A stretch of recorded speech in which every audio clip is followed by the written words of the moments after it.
আমার মুসলমান ইমানদার, এ সাতপুরার বাবা, এ কুমিল্লা মুরাদনগরের বাবা, পদ্মার অন্তরালের মা,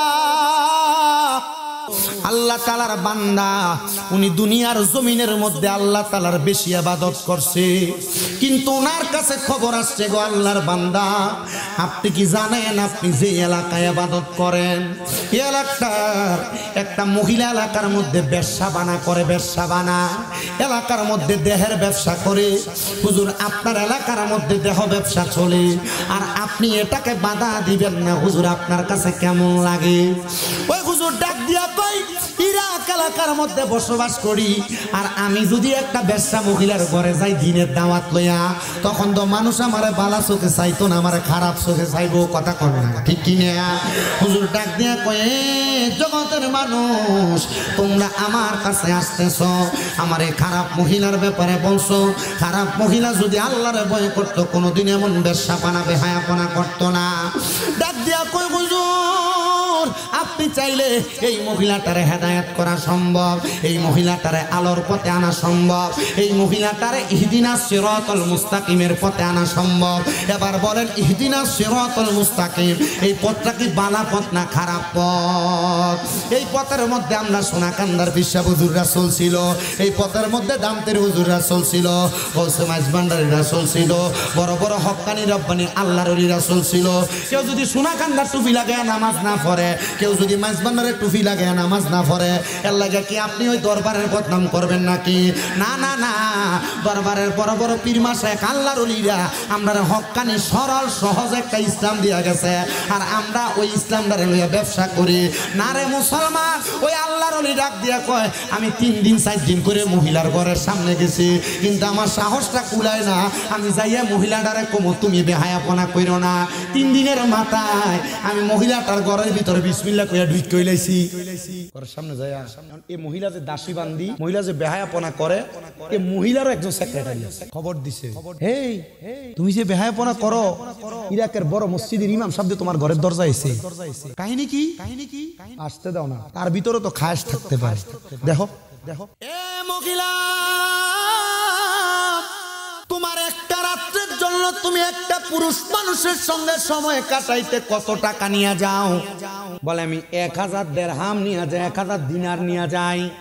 মহিলা গো, আমি তোমাকে 1000 দিনারে 1000 দিরহাম দিব, তুমি আমাকে আজকে রাত্রটা সময় দিবা। এলাকার মানুষকে কি ব্যাপার, আল্লাহর ওলি মানুষ, এবার এই ব্যবসা মহিলার ঘরে কেন গেছে? বাজে মহিলার ঘরে। এবার মহিলা কয়, হুজুর রাজি হইলাম গো, নেন আপনি আমার দেহের সব ভোগ করতে পারবেন। বলে তুমি তোমার দাসীকে এখান থেকে বিদায় করে দাও। হাইরে, দাসীটারে বিদায় করে আল্লাহর ওই বান্দা ঘরের মধ্যে মহিলাটারে নিয়ে বসছে, মহিলার সামনে বইসা মহিলা বলে, আপনি আমার দেহটারে যেমন ভাবে চান তেমন ভাবে ভোগ করতে পারেন। আল্লাহর ওলি কয়, তোমার আমি 1000 দিরহাম দিনার দিছি, তুমি এটা তোমার কাছে রাখবা, আর আজকে সারা রাত্র তুমি আমার, আমি যে এইভাবে বলবো তুমি এভাবে কাজ করবা। বলে হাম। বলে তুমি একটু যাও, যা সুন্দর করে গোসল করো। বলে আমি তো গোসল করা, তবে তাইলে তুমি একটু ওযু বানাও। ঘটনা কি? তুমি একটু ওযু বানাও। মহিলাটা ওযু বানায় আসছে, ওযু বানায় আইসা ওই মহিলাটারে নামাজের মুসল্লাটা বিছায়া আল্লাহর ডাক দিয়া কই, মহিলা তুমি কি পারবা 2 রাকাত নামাজ পড়তা?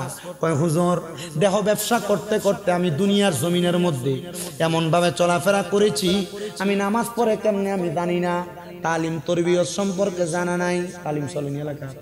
আল্লাহর ডাক দিয়া কয়, মা আমি যেইভাবে বলি এইভাবে 2টা রাকাত নামাজ পড়বা। মহিলা 2 রাকাত নামাজ আল্লাহর ওলির মতো করে পড়ছে। পড়ার পরে মহিলা 2 রাকাত নামাজ পড়ার পরে চোখের পানিটি ফালায় হুজুর 2 রাকাত নামাজে আমার লাভটা কি হবে বলে তোমার জান্নাতের ঠিকানা হবে যদি তুমি এই নামাজের পরে দোয়া করো আল্লাহ আর কোনোদিন আমি গুনার কাম করতাম না আর কোনোদিন আমি বাজে কাম করতাম না তাইলে তুমি আমার আল্লাহ তাআলার কাছে মাপ পাইবা কিন্তু আমরা সমাজের মানুষ এরা তওবা করতে চায় না তওবা করতে চায় না যখন দেখে ঘরের ভিতরে ধুম টানতাছে তখন যায় তাড়াতাড়ি হুজুরে ডাকবে হুজুর একটু তাড়াতাড়ি তওবাটা ফরায় দেন হ্যাঁ আমার লয়ে গেছে একবার তওবা ফরাইতে আমি কুমিল্লা সংরাইশ চাকরি করি হুজুর একটু আইয়েন না আমার আব্বাটা দম টানতাছে হুজুর একটু তওবাটা ফরাই আমি বললাম মা দম টানে তওবা ফরাইতো তুমি বেটার সামনে তুমি নিজে কলমা ফিরে দাও হুজুর বুঝি না দাও কেমনে তওবা ফরায় হুজুর একটু আইয়েন একটু তওবাটা ফরাই দেন আমি বললাম তওবা ফরাই দেন না হবে আপনি নিজে পড়ান আমি আমার কোন এখানে মসজিদের ইমাম সাহেব না গেলে চাকরি আছে তাড়াতাড়ি যা পরে আমি তাড়াতাড়ি গেলাম তওবা ফরামু আমি কই আপনি আমার সাথে সাথে কোন হুজুর কত কইতে পারে না জবান বন্ধ মানে ইঞ্জিন নষ্ট হয়ে গেছে তুমি অনকালে এটার ভিতরে মোবিল ডালো অনকালে তওবা ফরা বেটা তওবার যে সময় আছিল ওই সময় তওবা ফরাইছে না আমি কইলাম আপনি আবার মানে কোন আর না কোন আমার মুখে মুখে কোন বাংলাতে তওবা ফরা কালেমা টালেমা নিজে পড়ছি কালেমা পড়ছি পরে আর কানে শোনাইছি নাকি আপনি মনে মনে ওয়াদা করেন ধুম টানতাছে তো আত্ম সুস্থ হয়ে গেছে মনে করছি স্ট্রোক করছে আমি কইলাম আপনি আর কোনোদিন নামাজ ছাড়তেন না চোর পানিটি টপ টপ করে ছেড়ে দিছে আপনি আর কোনোদিন রোজা ছাড়তেন না আপনি আর কোনোদিন কোনো পরনারীর দিকে তাকাইতেন না আল্লাহর কি কুদরতের একটা খেলা পরের দিন আমি জোহরের নামাজটা পড়িয়া দাওয়াতে যাইতেছি কিন্তু এ বেটা একটা পা উপরে আর একটা এমনি দিয়ে দোয়ানে বইয়া চা খা এক হাতে ছাড়া আর এক হাতে আকিস বিড়িটা আমরা দিন নাউজুবিল্লাহ একবার কইলেন না শুধু আসলেন আমি আস্তে আস্তে কইরা বেটা লগে দিয়েছে কি তো কালকে আমরা তওবা ফরাইলাম না হুজুর তার হুজুর মনে করছে মরিয়া যাম লাগে গাড়ি কি বিরাতি সরকার বেটা সাইজ করে আমি তো বেটা তওবা ফরাই আমি মুসকে আসি কারণ এবারে দেখি বিজলি সেটা আমি কিন্তু জানি এবারে মসজিদে গিয়ে না মসজিদে নামাজ হয় কিন্তু আমি 2-3 বার দাওয়াতে যাইতেছি এবারে আমারে কইছে কি হুজুর এই যে কার করে খানা এমন শয়তান বুড়া আছে না এলাকার এই সব বুড়ারা কিন্তু আপনারা রাগ করতেছেন যেটা এমন শয়তান আমি এটার কথা কইতেছি এমন আছে না বাবা এদিনে কবরে গেলে কি ফাইজে দিব কাঁচা বছর গোড়া দিয়ে বাইরে বইদিনে কবরে গেলে আসেনি আমি কইলাম তো আমরা তো তওবাটা কালকে ফরাইলাম তওবাটা আমি কইলাম আমরা তো তওবাটা ফরাইলাম তওবাটা হুজুর ইয়া আচ্ছা আর কই দিতে লাগছিলেন এর তওবার কথা কয় না তো আমার হুজুর আচ্ছা কই দিতে লাগছিলেন দাওয়াত আছে হুজুর জান আমি আপনার কথা কম আসর সময় হইতেছি আরে কি বিলাতি শয়তান বেড়া পরে আমি আমার সভাপতি সাহেব ছিল মসজিদের কাউন্সিলে আমি আবার কইলাম কাকা এই আব্বা এমনি এমনি কাহিনী মাইতেন না তুই এমনি বিটিস ঝালাই মারছে আমি বললাম ঠিক আছে তো এমন তওবা করেন না আপনার জীবনের হায়াতের সময় শেষ এবাদত রুকু দিতেন পারেন না সোজা করে কোন রকম দেন এই টাইমে তওবা করবেন আপনি মনে করবেন কবুল হবে জিনাও এই টাইমে তওবাটা কিন্তু কবুল হইতো না এই টাইমে তওবাটা ওই যে তালিম হয় সোনাকান্তা তারা যে করে জিকির আজকারে মাহফিল জয় যাই ওই যে আস্তাগফিরুল্লাহ রাব্বি মিন কুল্লি জামবি ওয়া আতুবু ইলাইক লা হাওলা ওয়ালা কুওয়াতা ইল্লা বিল্লাহিল জন এমনে ফরব লগে দিয়া যায় বইয়া তওবাটা কইরেন তখন দেখবেন আপনার কাম হইছে আমনো স্যার কবরে যাওয়ার পরে আপনার ফুটাইতে 10 গ্রাম দাবাত দিয়ে খাওয়াইবো কাম হবে না কথা দি কয় না তুমি কাম হইতো না 10-15-20 জন হুজুর না খতম করাইবো তখন আর কাম হইতো না কিন্তু কথা দি কয় না দি হুজুর তওবা পড়াই তওবা ওই মহিলা কয় আমি হুজুরের সাথে দোয়া কইরা মহিলাটা কি বালা না খারাপ এই রাত্রে তওবা কইরা হুজুর কয় আমি গভীর রজনীতে বের হয়ে গেলাম হাই রে ও জগতের মানুষ হুজুর যখন বের হয়ে যায় এলাকার অনেক মানুষ দেখছে আমরা হুজুর দিয়ে বাবে মহিলার ঘর থেকে বাইর হয় না অবস্থা ভালো না হুজুর ঠিক নাই ওই মহিলা পরের দিন সকাল বেলা ওই মহিলার দাসী তার বাড়ির মধ্যে আসছে দাসী বাড়ির মধ্যে আইসা ঘরে অন্যদিন দেখতো শরীরের কাপড় এলোমেলো তার মালিক বিছানার মধ্যে শরীর লেটকা দিয়ে ঘুমায়। কিন্তু আজকে আইসা দেখে তার দাসীটা ঘরের মধ্যে নামাজের মুসল্লার মধ্যে সেজদায় পড়ে রয়েছে। কিরে যে আলেম রে, রাত্রে দেখে গেলাম ওনারে তো ঘরের মধ্যে দেখা যায় না, উনি কোথায় গেল? ওনার কোনো খবর নাই। ডাক দে মালিক, ওঠেন না গো, ওঠেন না। কিন্তু মহিলা মাথা উঠায় না। আবার ডাক দে, ওঠেন না গো, ওঠেন না। কিন্তু মাথা উঠায় না। তিনবার ডাক দেওয়ার পরে শরীরটার মধ্যে ধরার পর দেখতেছে একদিকে কাটিয়া পড়ে গেছে, হায়াত নাই, হায়াত নাই। পান পাখিটা উড়ে চলে গেছে। হায় রে, এই পান পাখিটা যখন উড়ে চলে গেছে, ওই মহিলা কয় আমি তার কাফন দাফনের জন্য, জানাজা পড়ানোর জন্য কেমনে রে, কেমনে রে, কেমনে রে দুনিয়ার জমিনের মধ্যে থাকা অবস্থায় তার জানাজা কে পড়াবে? মসজিদের ইমাম সাহেবের কাছে চলে গেছে। বসাও বসাও বসাও, লাঠিটা কই দেন, লাঠিটা লগে দেন, হ্যাঁ কম্বলটা দাও, বসক। আল্লাহ বসক, আল্লাহ কবুল করো, আমিন কর। ও মানুষ আইব রে এক নজর দেখিতে, মানুষ আইব রে, মানুষ আইব রে এক নজর দেখিতে, মানুষ আইব রে। ওরে দেহ কাচার অচিন পাখি যেদিন উইরা যাইব রে,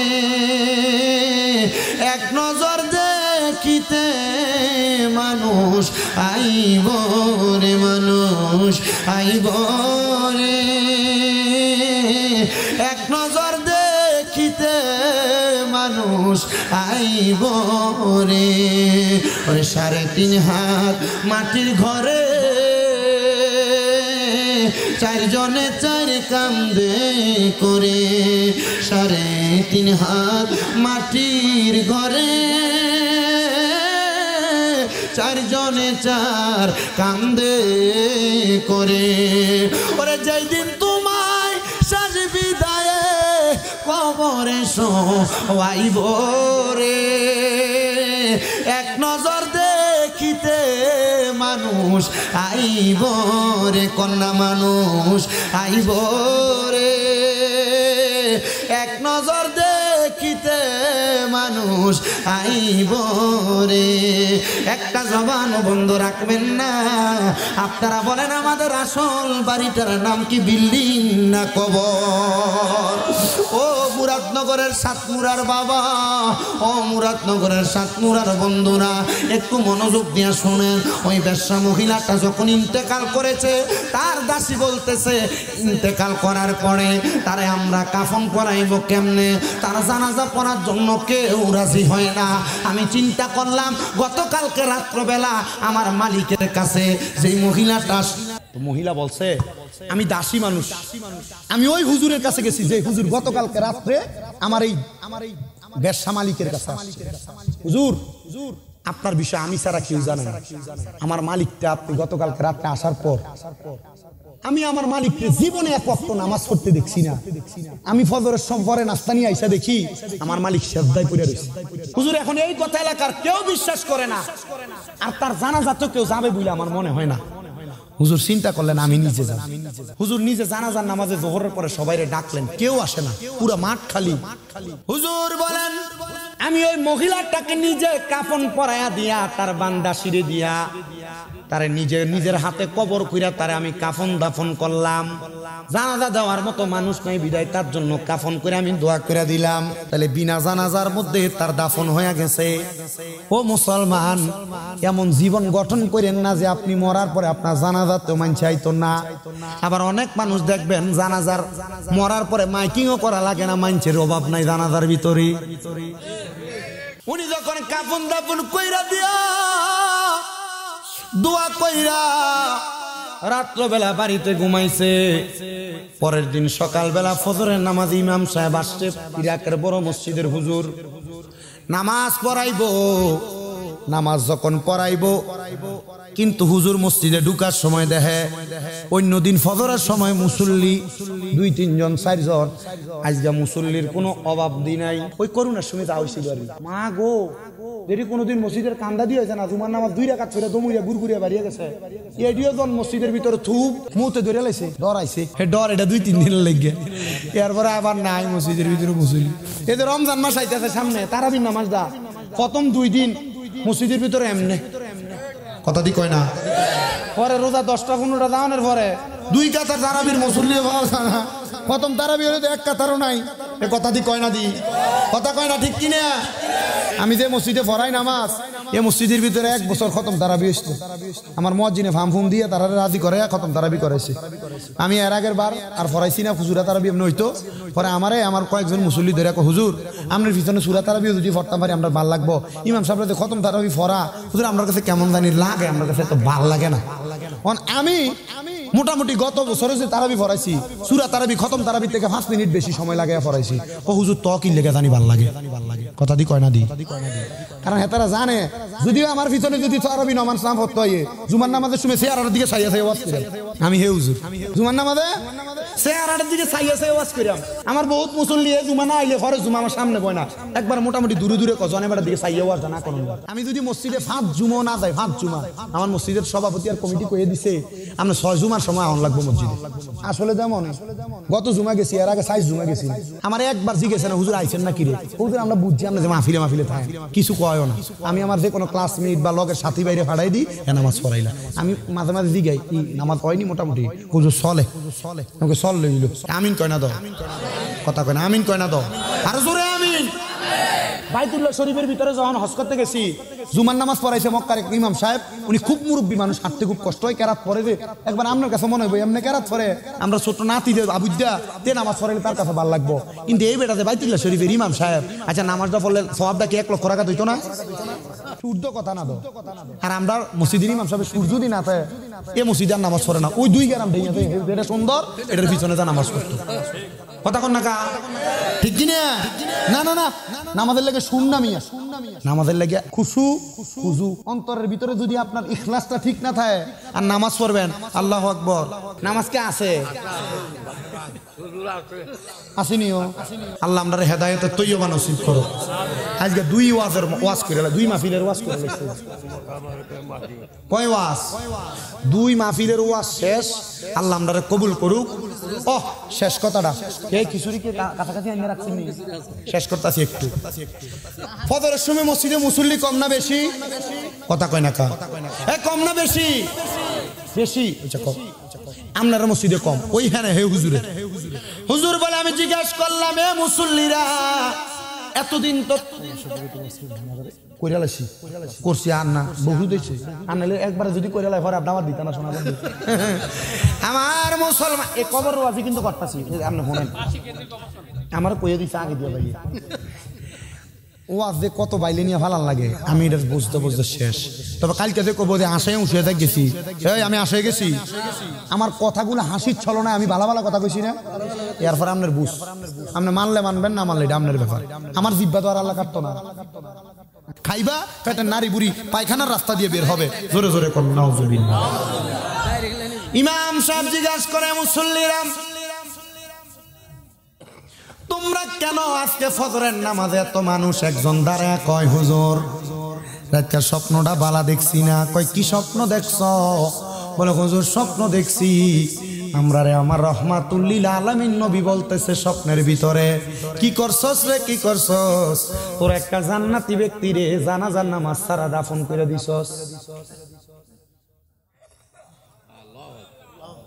হুজুর গত 1 মাস এলাকায় কেউ মারা যায় নাই, গতকালকার ব্যবসা মহিলা ছাড়া। হুজুর কো সাবধান ব্যবসা কইস না, জানোস নি গতকালকে আমি এই মহিলার ঘরের ভিতরে গেছিলাম, মহিলারে যে কইছিলাম তুমি তো বেহায়াপনা করো, আজকে রাত্রে 1000 দিনার আর দিরহাম দিয়ে আমি তোমারে কিনলাম, তুমি ওযু করো নামাজ পড়ো, তারে আমি তওবা করাইছি।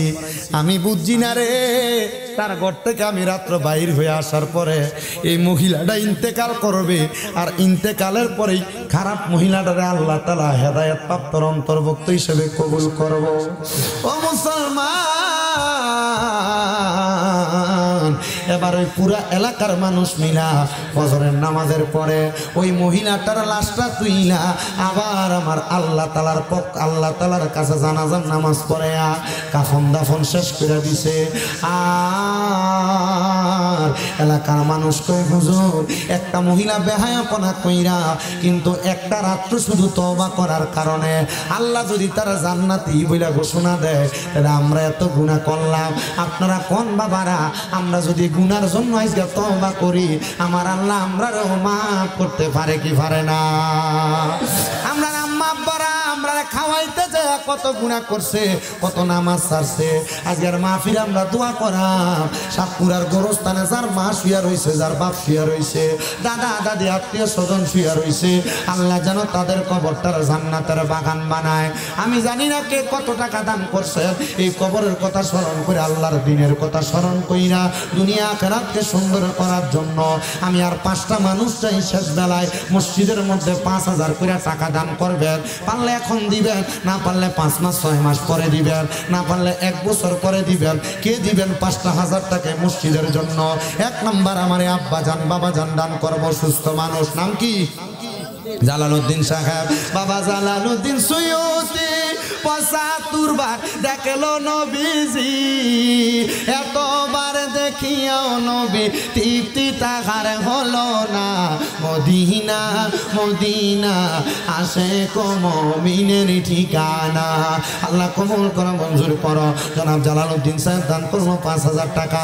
বংশের কবর আযাব মাফ করো, শরীর স্বাস্থ্যের মধ্যে প্রশান্তি দান করো। 2 নাম্বার কে দান করবে 5,000 টাকা। পারলে 2 মা মুরব্বী বাবা, যুবক নওজোয়ান ভাই, ছোট ছোট মাসুম বাচ্চারা, পর্দার অন্তরালের মা বোনেরা, আপনি আল্লাহর শাহী পাক দরবারে মাপ পাওয়ার আশায় গুনাহগার কাঙ্গালের বেশি 2টা হাত বাড়াইছে। ও আল্লাহ, যার হাত তোমার কাছে মায়া লাগে, পছন্দ হয়, ওই হাতের উসিলায় আমরার জীবনের গুনাহ ক্ষমা কইরা দাও। ডাকলে নিজুরাই রে মন, জপলে নি প্রাণ ঠান্ডা হয়, না দেখিলে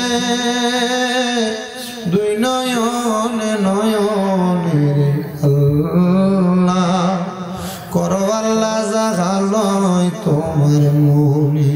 আল্লাহ হাজার মাহফিলে কে জানি হাত বাড়াইছে, কার জানি জগতের মধ্যে বাবা নাই, যে বাবা রিক্সা চালাইয়া মাটি খাইতা মাথার গাম পায়ে ফালাইয়া পরের বাড়িতে বদলার কাজ কইরা সন্তানদের মানুষের মতো মানুষ করার জন্য আব্বা দুনিয়ার জমিনে নিজের রক্তরে পানি বানাইছে, তাদের আব্বার কবর জান্নাতের বাগান বানায়া দাও। ও মাওলা, ইমাম সাহেব হুজুর দোয়া চাইছেন, ওনার আব্বার মৃত্যুবার্ষিকী, ওনার আব্বারে তুমি মাফ করে দাও। আমারে মুরব্বী বাবা দোয়া চাইছে, আব্বা আম্মার জন্য মাফ করে দাও। কেমন ভাবে কে জানি হাত বাড়াই দোয়া চাই, কার জানি জগতের মধ্যে মা নাই, যাদের দুনিয়াতে মা নাই তারার কষ্ট বুঝার মতো কেউ নাই। আল্লাহ, যাদের মা দুঃখিনী কবরে, আমার কবর জান্নাতের বাগান বানিয়ে দাও। অনেকে তিমেরা হাত বাড়াইছে, মাও নাই বাবা নাই রে আল্লাহ, আম্মাই আব্বার কবর জান্নাতের বাগান বানিয়ে দাও। যাদের মা বাবা বেঁচে আছে হায়াতে তৈয়বা নসিব করে দাও। আম্মা আব্বা অসুস্থ থাকলে শিফা দান করে দাও। এই মসজিদের সম্মানিত সহসভাপতি অসুস্থ, আমার আব্বা জান জালালউদ্দিন সাহেব অসুস্থ, ওনারা সহ যারা যারা অসুস্থ পরিপূর্ণ শিফা দান করে দাও। আল্লাহ, যারা ব্যবসা করে বরকত দাও, চাকরি করে বরকত দাও, পড়ালেখা করে বিদ্যা বুদ্ধি বাড়াইয়া দাও। কৃষি জমির মধ্যে বরকত দান করো, পশু পাখির মধ্যে বরকত দান করো। ও আল্লাহ, আল্লাহ এমন কোন রোগ দিয়েন না যে রোগের কারণে আপনি আল্লাহরে ডাকতে আমরার কষ্ট হইব। এই মাহফিলে যারা টাকা দিয়া, পয়সা দিয়া, শ্রম দিয়া, বুদ্ধি দিয়া, পরামর্শ দিয়া, মাইক দিয়া, লাইট দিয়া, প্যান্ডেল দিয়া, মিডিয়ার বায়না সহ সম্মানিত শ্রোতা মণ্ডলী, আল্লাহ পর্দার অন্তরালে কত মা বোনেরা দোয়া চাই, অনেক প্রবাসী ভাইয়েরা বিদেশ থেকে দোয়া চায়। আল্লাহ প্রত্যেক প্রবাসীদের খাস দোয়া কবুল ও মঞ্জুর করো, প্রবাসীদের মনের আশা পূরণ করো, প্রবাসীদের বংশের খবর আযাব মাফ করে দাও। আল্লাহ এই মাহফিল নয়তম মাহফিল, কিয়ামত পর্যন্ত এই মাহফিল কবুল ও মঞ্জুর করে নাও। মরণ দিবা দুঃখ নাই, তবে বেঈমান বানায়া মরণ দিয়েন না। মরণের আগে বারবার মক্কা মদিনা তাওয়াফ জিয়ারত নসিব করায়া আখিরি জবানে মধুর কালেমা পড়ায়া দিয়েন, লা ইলাহা ইল্লাল্লাহু মুহাম্মাদুর রাসূলুল্লাহ সাল্লাল্লাহু আলাইহি ওয়াসাল্লাম।